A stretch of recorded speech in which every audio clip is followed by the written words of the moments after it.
You are standing on a high balcony. The rail is at your chest, and for a fraction of a second your mind produces a clear, cold sentence. What if I jumped? You are not suicidal. You are not even close. You have just touched a mental event with a strange French name, the call of the void, and the feeling passes as quickly as it came. Here is what that flash actually is. The leading scientific explanation says the urge is not a hidden death wish. It is a safety alarm, a well-tuned danger system shouting an order through the wrong channel. This is the story of how that alarm works, why it misfires, and what the misfire tells you about your own brain. In 2012, a clinical psychology researcher named Jennifer Hames was working at Florida State University when she and her colleagues kept noticing the same experience in the people around them. Friends, students, colleagues. They would describe a rooftop, a bridge railing, a cliff edge, and then one flash of an impulse to step off. None of them wanted to die. That contradiction bothered the team, so they built a study around it. They asked 431 university students whether they had ever felt an urge to jump from a high place, even with no wish to harm themselves. More than half said yes. The experience was not rare. It was close to average.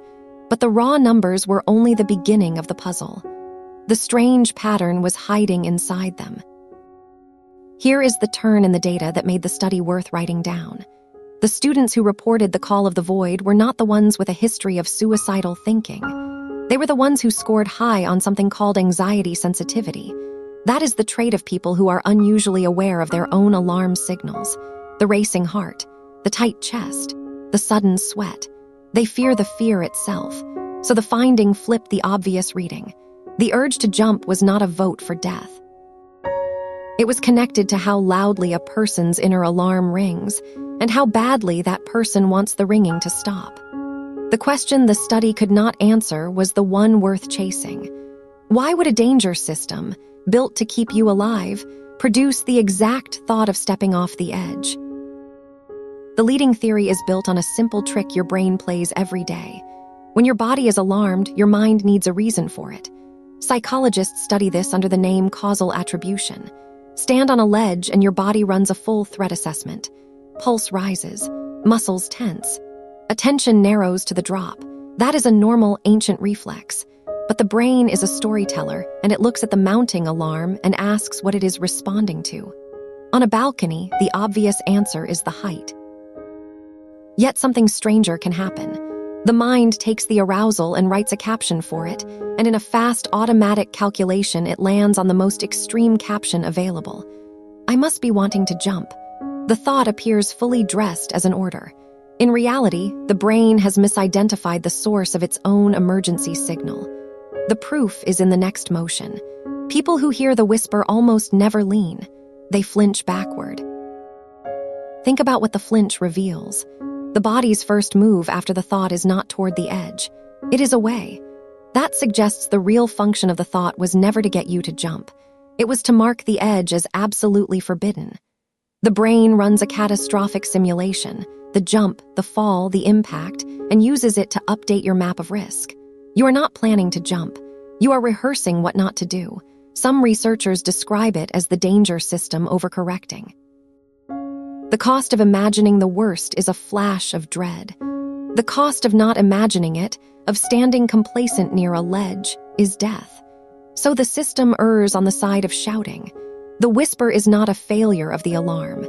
It is the alarm working at high gain, and the volume is the price of survival. The call of the void is not the only place the brain does this. It also shows up as the urge to swerve your car into oncoming traffic, to shove a stranger onto the subway tracks, to hurt someone you love. Psychologists call these intrusive thoughts, and they are common enough that the field treats them as normal. In the 1980s, the psychologist Daniel Wegner ran a famous experiment. He told people not to think about a white bear, and their thoughts circled back to it. The harder they suppressed, the louder the image returned. Wegner called this ironic process theory. The mind monitors for the forbidden thing to avoid it, and the monitoring itself keeps the thing alive. The call of the void runs on the same engine. You are not meant to obey it. It is the fingerprint left by a monitoring system doing exactly its job. The limit of this idea shows up in the rare cases where the system really does fail. In 1985, a man named Ken Baldwin climbed over the railing of the Golden Gate Bridge and let go. He survived, one of very few people to fall that distance and live. In interviews afterward, he said something that became famous among researchers. In the instant he left the rail, he regretted it. Every problem that had pushed him to the bridge suddenly looked solvable. The fall was the only thing that could not be undone. Baldwin had been suicidal that morning, but his own account shows the same architecture running underneath. The moment his body committed to death, the survival system switched on at full force. Too late. The call of the void is what happens when that system fires early, while you still stand safely on the wrong side of the rail. The difference between Baldwin's flash and yours is a single difference in how that system is wired. There is a deeper reason the brain builds these awful futures. Your prefrontal cortex is a prediction machine. It runs endless simulations of what could happen next, and it picks the ones that keep you intact. Standing on a ledge, the simulation of falling is cheap to run and extremely valuable to store. One vivid flash is enough to recalibrate your estimate of danger for a lifetime. People who report the call of the void, the researchers found, are often highly sensitive to bodily signals, which means their simulations run louder and brighter. The same sensitivity that makes them uncomfortable is the sensitivity that keeps them cautious. A daydream of jumping is not a loose wire. It is the cost of having a high-resolution imagination wired directly to a threat system. The question that lingers is why the simulation takes the form of an order. You jump. Instead of a warning, you are in danger. Why does the thought speak in commands? That is one of the most puzzling details. The warning should sound like a siren, not a suggestion. But the brain models the world through agents. It attributes causes to actors, and the nearest actor in any scenario is you. When the danger system constructs the worst-case outcome, it builds it as an action you take, not an event that happens to you. That grammar, jump, is the brain assigning agency to the imagined event so it can properly calculate the consequences. It is the same reason a person terrified of heights feels pulled toward an edge and not simply afraid of it. The pull is the simulation's way of making the outcome feel real and preventable. The thought is not a command from the void.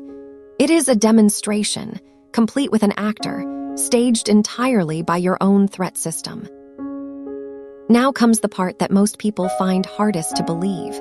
The researcher's interpretation suggests the call of the void is a marker of a well-tuned danger system, not a broken one. The people who hear the whisper are the people whose threat detectors are firing loudly enough to be noticed. A dull alarm still works, but it can be missed. A loud alarm is annoying, and it is also effective. This is why the practical advice from researchers is almost counterintuitive. When the flash comes, you do not need to investigate it as a secret wish. You can treat it as weather. A sudden signal passing through, produced by a system whose only goal is your survival. The thought says jump, and the part of you that recoils is the same system completing its sentence. The horror you feel is not a contradiction of the urge. It is the urge's real content. There is a practical payoff here that comes from a well-established technique. In 2007, researchers at UCLA scanned people's brains while they looked at upsetting images. Some were told to just look. Others were told to name the emotion they felt. The ones who named the emotion showed sharply lower activity in the amygdala, the brain's alarm center. Simply labeling the feeling turned the volume down. The call of the void responds to the same treatment. If the thought arrives and you recognize it for what it is, a safety signal mislabeled as an urge, the loop loses its grip. Trying to force the thought away makes it stronger, as Wegner showed with the white bear. Naming it, noticing it, and letting it pass is the move that actually works. You cannot argue with the whisper. You can file it under the right name. None of this means the urge is always harmless. There are cases where the whisper deserves to be taken seriously. If the thought arrives with a plan, if it feels relieved, if it stays for days instead of a flash, or if it appears in someone already steeped in despair, that pattern is different. It is no longer a misfire. It is a genuine signal from a system that has given up. The same brain machinery that produces the call of the void in healthy people can twist into something else under the weight of depression.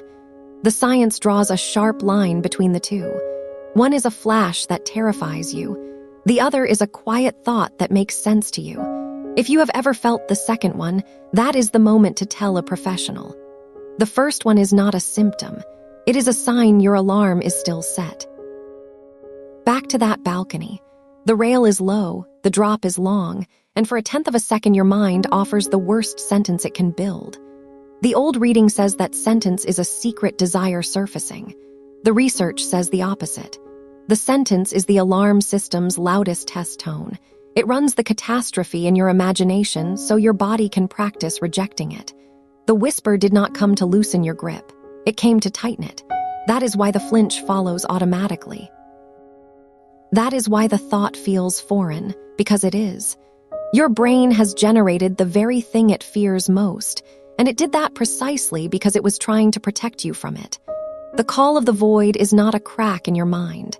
It is your mind running a fire drill with fire. The strange French name made it sound mystical. L'appel du vide, the call of the void. As if the emptiness itself were leaning forward to whisper. It is not. The voice is yours and it is on your side. Next time you stand somewhere high and the thought arrives, you have a choice. You can believe it and spend the rest of the day wondering what is wrong with you. Or you can recognize it for the loud, clumsy safety signal that it is and step back. The ledge was never calling you. You were warning yourself. That is the whole trick. That is the whole answer. And the warning, every time it fires, has just done its job.